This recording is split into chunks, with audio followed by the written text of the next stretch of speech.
akin ngayon, ano bang magagawa namin? Ano bang matulong namin sa eleksyon?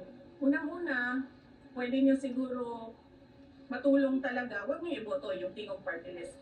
Kasi ang boto para sa Tingog Party List ay boto para kay Martin Romualdez. Isipin niyo, tatlo na yung seats niya sa House of Representatives. Yung distrito niya sa Tacloban, yung dalawang upuan niya sa Tingog Party List. Yung upuan ng asawa niya, yung seat ng asawa niya, yung seat ni Asidre. So, hindi dahil hindi ko masagot yung mga tanong nila sa confidential funds, ayaw kong sumagot sa mga pagmamayari ni Martin Romualdez.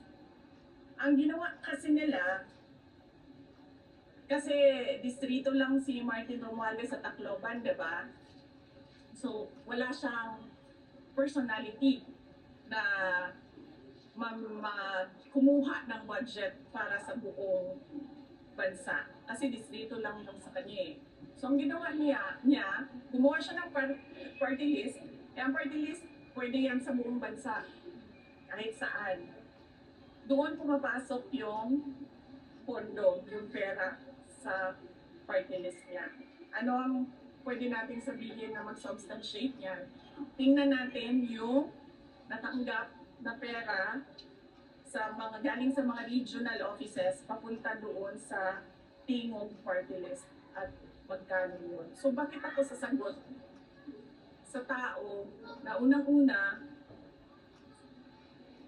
todo ang paninira niya sa akin, todo ang gastos niya sa paninira sa akin.